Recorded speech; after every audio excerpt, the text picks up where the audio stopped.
Hello. હા, જય ગુરુદેવ સાહેબ. જય ગુરુદેવ, જય ગુરુદેવ. બોલો બોલો. તમારો ઓડિયો હું અવારનવાર સાંભળું છું. હા. ઘણી વાર સાંભળ્યો છે મેં. હમ. એટલે એમાં ક્યાંક ક્યાંક તમે બોલો છો હા. સત્સંગમાં હા. કે કણ કણમાં પરમાત્મા છે. હા. બરાબર. હા. હા. હા, તો એ કેવી રીતે કણ કણમાં છે એ જરા સમજાવવા કૃપા કરશો. સારું, તો ધ્યાનથી સાંભળજો, છેલ્લે સુધી બોલશો નહીં, બરાબર? હા, ભલે ભલે. સારું. કણકણમાં પરમાત્મા છે, કેવી રીતે છે? તો આખું વિશ્વ સ્વરૂપ જે છે, આખું વિશ્વ પરમાત્મા સ્વરૂપ જ છે. અને કણ કણમાં બધી જગ્યાએ એ વ્યાપક છે, સર્વવ્યાપક છે. કેવી રીતે છે? તો જે પાતાળ છે, પાતાળ તે પરમાત્માના પગ છે. સમજવા માટે વાત કરું છું. અને પગથી, આપણા પગથી ઉપરનો જે ભાગ છે, છાતી સુધીનો, તે ધરતી છે. છાતીથી ઉપરનો જે ભાગ છે, ગળા સુધીથી ઉપરનો જે ભાગ છે, ગળામાં આકાશ તત્વ, એટલે ગળાથી ઉપરનો જે ભાગ છે તે આકાશ છે. આપણું માથું, મસ્તક બધું આકાશમાં આવે. છતાં પણ પરમાત્મા આકાશથી પણ ઉપર છે. હવે આપણી બે જે આંખો છે તે ચંદ્ર અને સૂર્ય છે.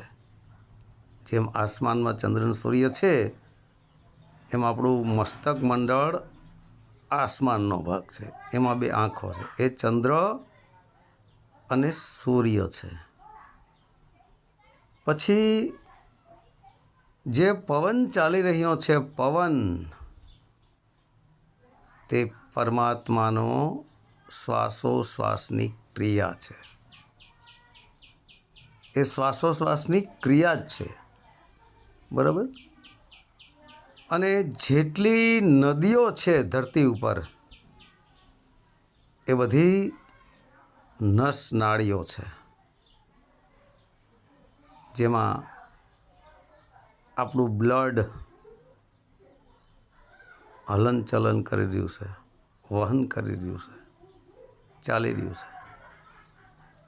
હવે એ નસ નાળીઓની અંદર જે બ્લડ રૂપી પાણી છે, જેમ નદીમાં પાણી ચાલતું હોય તેમ આપણી નસ નાળીઓમાં જે આપણું લોહી હરતું ફરતું હોય છે, તો તે લોહીમાં અનેક કીટાણુઓ છે. તમે જોજો, ઝીણા ઝીણા જીવાત્માઓ છે. ઝીણા ઝીણા જે જીવાત્માઓ છે, તે માછલાઓ, મગરમચ્છો, બધા ખૂબ જ સૂક્ષ્મ સ્વરૂપે રહેલા બધા જળચર પ્રાણીઓ એ આપણી લોહીની અંદર છે. ડૉક્ટરો નથી કહેતા કે આના કીટાણુ ઘટી ગયા છે, તો એ જ બધા કીટાણુ, એ જ બધા જળચર પ્રાણીઓ છે નસનાળીઓની અંદર. હવે બધી નદીઓ ભેગી ક્યાં થાય છે છેલ્લે? ચોમાસા દરમિયાન સમુદ્રમાં, દરિયામાં. તો પેટ છે એ સમુદ્ર છે, અને પેટમાં નાભી આવેલી છે. એ નાભીથી જ આપણા શરીરમાં 72,000 નસ નાડીઓ સુધી વાયુ, લોહી ભ્રમણ કરી રહ્યું છે. ધ્યાનથી સાંભળતા રહેજો, બરાબર? એટલે પેટ છે તે સમુદ્ર છે, અને બધી નસ નાડીઓ રૂપી જે નદીઓ છે તે પેટરૂપી સમુદ્રને મળે છે. ધરતી માથે જ્યાં ક્યાંય નાના મોટા પહાડો આવેલા છે તે બધા હાડકાઓ છે, હડીઓ છે. ક્યાંક મોટું હાડકું હોય, ક્યાંક નાનું હાડકું હોય. જેમ ક્યાંક મોટા પહાડ હોય, ક્યાંય નાના પહાડ હોય. આ જ રીતે ધરતી માથે જેટલા વૃક્ષો છે, નાના નાના વૃક્ષો, મોટા મોટા વૃક્ષો, એ બધા આપણા રૂવાડા છે. ધ્યાનથી સાંભળજો, એ બધા આપણા રૂવાડા છે. બરાબર? આંખોથી ઉપર મતલબ ચંદ્ર સૂર્યથી ઉપર જે અનેક નાના નાના તારોળિયાઓ દેખાય છે, એ આપણા મસ્તક મંડળની અંદર અનેક લાલ લાલ બિંદુઓ છે. આ તમે કોઈ વિજ્ઞાનીને પૂછશો ને એટલે કહે અનેક લાલ લાલ ટપકા જોડેલા છે આખા આપણા મસ્તકની અંદર. એ આકાશના તારાઓ છે. પણ પરમાત્મા આ ચંદ્ર સૂર્ય રૂપી આંખો, મસ્તકની અંદર તારાઓ, એની બધાની ઉપર છે. બરાબર? ધરતી અને આસમાનની વચ્ચે દિવસના જે પ્રકાશ પડી રહ્યો છે તે અગ્નિ તત્વ છે. સમુદ્ર રૂપી પેટની અંદર જે જળ ભરેલું છે એ જળ તત્વ છે. પાતાળની અંદર જે અસુરો રહે છે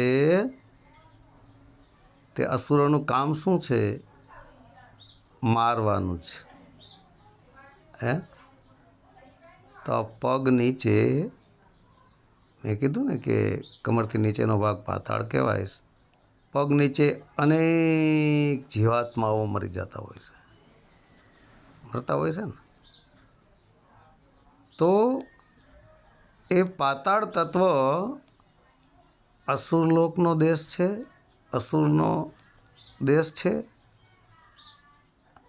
પૃથ્વી એ મનુષ્ય માનવનો દેશ છે.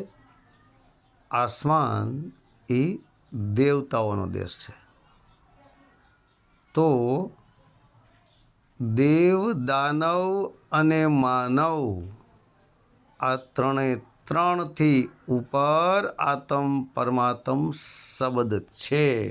બધાને ચલાવનારો એ આત્મા અને પરમાત્મા છે. આત્મા શરીરમાં છે અને પરમાત્મા આ વિરાટ સ્વરૂપ જે છે, આખું વિશ્વ તે પરમાત્મા સ્વરૂપ છે. પણ એ ખબર ક્યારે પડે? કણકણમાં છે એ અવસ્થાએ પહોંચવું પડે. વાતો એ વડા ન થાય. 52 અક્ષરી જ્ઞાન કથણી બકણીથી એ નથી સમજણમાં આવે એવું. કારણ કે મન, બુદ્ધિ, ચિત્ત અને અહંકારથી એ ઉપર છે. કોઈ કદાચ બુદ્ધિથી એને પકડવા માગતા હોય તો ન પકડાય. કોઈ કદાચ બુદ્ધિથી પરમાત્માને સમજાવવા માગતા હોય તો ન સમજાય. હે? એ તો કથણીને બકણી છે. અનુભવના ઘરમાં જવું પડે. અનુભવના ઘરમાં જાઓ, સાચા ગુરુ મળે, સત્યનો રસ્તો બતાવે, એ રસ્તે તમે ચાલો.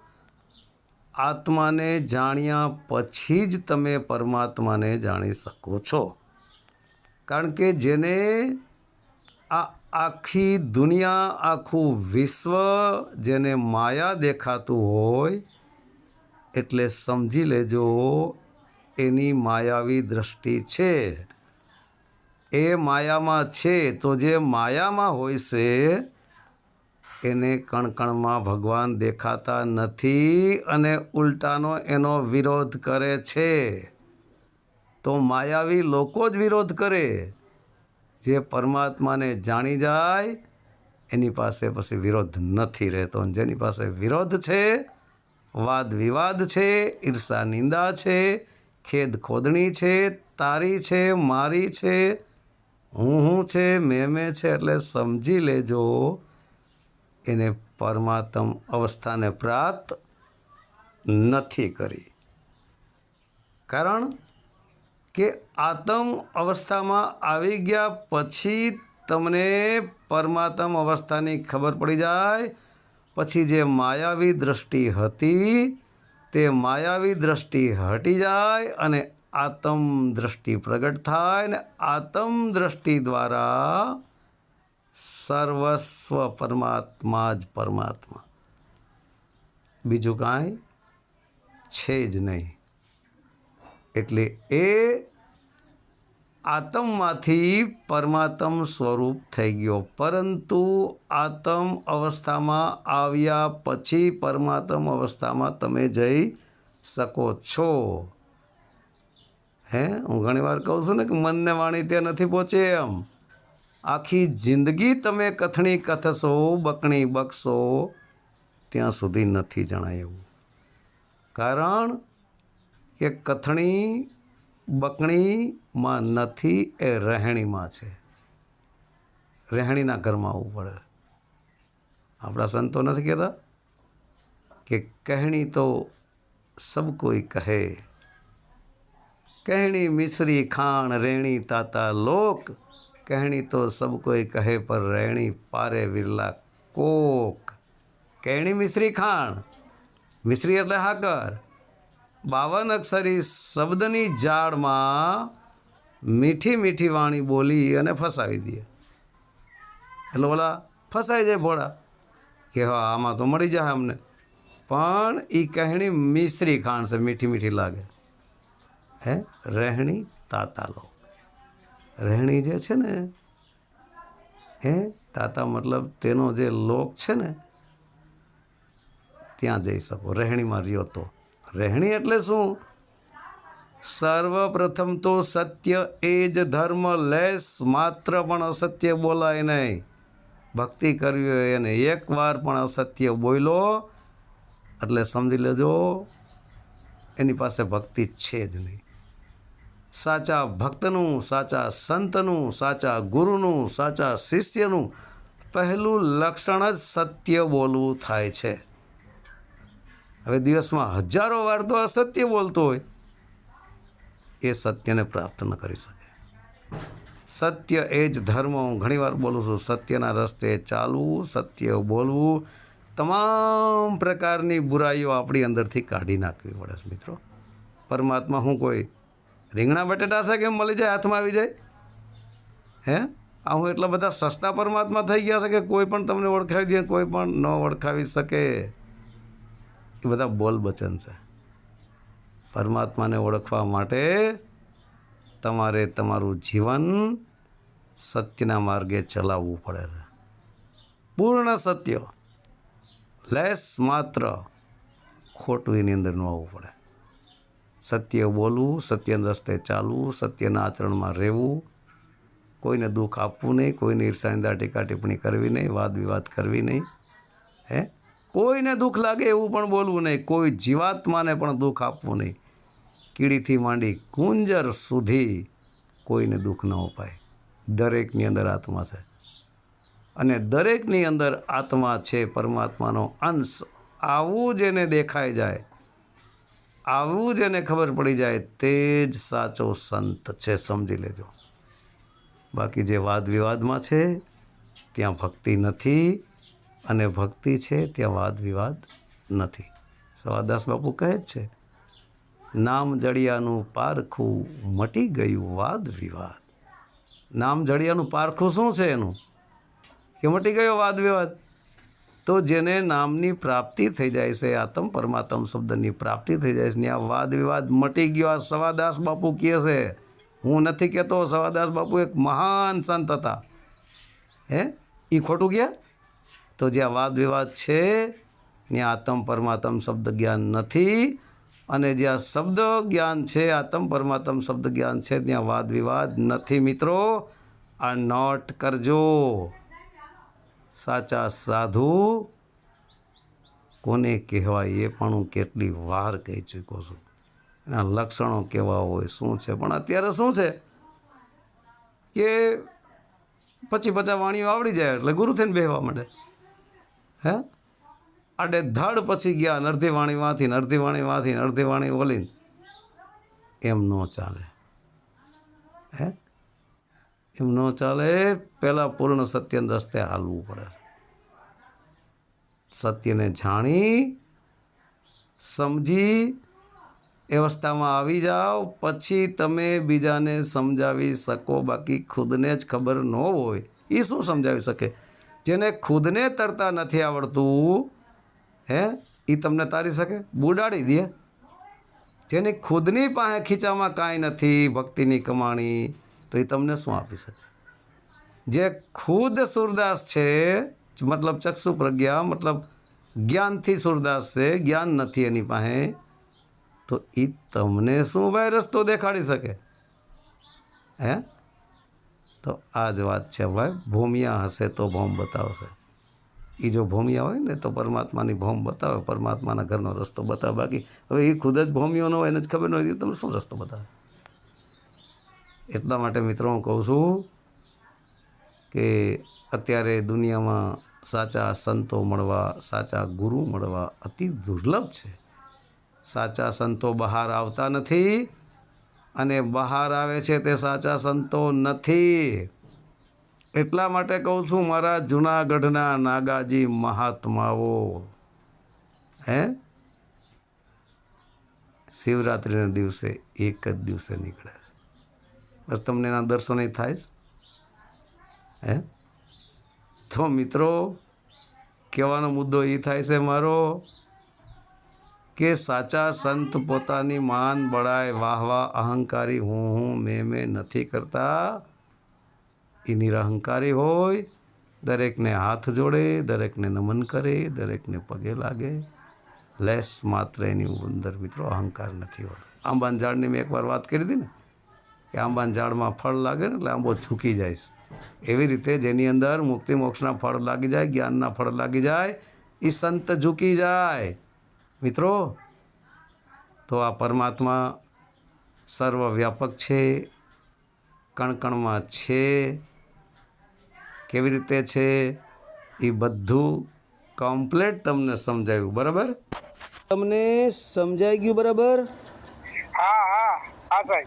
હા તો એમ આખું વિશ્વ છે વિરાટ સ્વરૂપે પરમાત્મા છે. પરમાત્મા વગર એક કણય બાકી નથી. પણ એ અવસ્થા આત્મ અવસ્થામાં આવો પછી પરમાત્મા અવસ્થા આપણને ખ્યાલ આવે. બરાબર? સારું લ્યો તો સત્ય સનાતન ધર્મની જય.